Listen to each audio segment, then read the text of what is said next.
Thread इन्टेलको कुरा गरौँ वास्तव सरसँग, जस्तै यो थ्रेड इन्टेलको हाम्रो जति पनि कामहरू भइरहेको हुन्छ नेपालमा यो एकदम विक भएको देखिन्छ कि थ्रेड इन्टेल सेयरिङको कामहरू विक छ एकदम।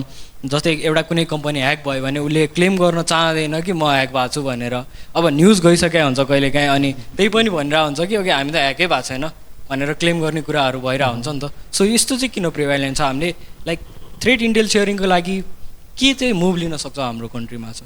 हाम्रो यस्तो छ, अब अलिकति हामीले नेपाल बाहिर हेऱ्यौँ भने जस्तो युरोपमा GDPR भन्ने छ, general data protection regulation.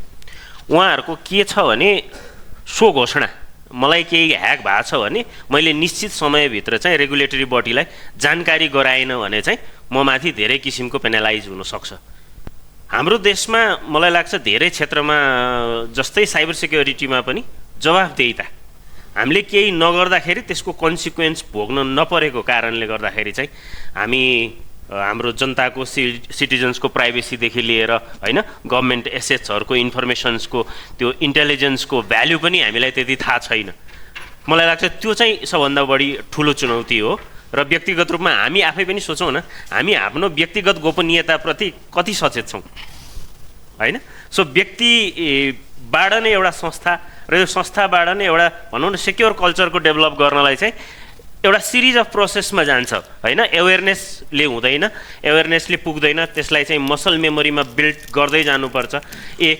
If anything is too good to be true, it is too good to be true. हामीले मिसइन्फर्मेसनको कुरा गर्दै जाँदा होइन, सरले भन्नुभयो सबै चिजको टेक्नोलोजीको पनि दायरा हुन्छ। म के बिलिभ गर्छु भने स्याङ्क्टिटी अफ ह्युमन बिइङ, हामी जतिसुकै मसिन लर्निङ युज गरौँ, AI युज गरौँ, तर हामीले यदि ह्युमन इन द लुप भनौँ न, टेक्नोलोजी र ह्युमनको डिसिसिभनेस, त्यो कन्टेक्स्चुअल अवेरनेस, त्यो जतिसुकै गरे पनि मसिन लेभलभन्दा हामीले नै बनाएको मसिन हो नि त, हामीलाई थाहा छ होइन?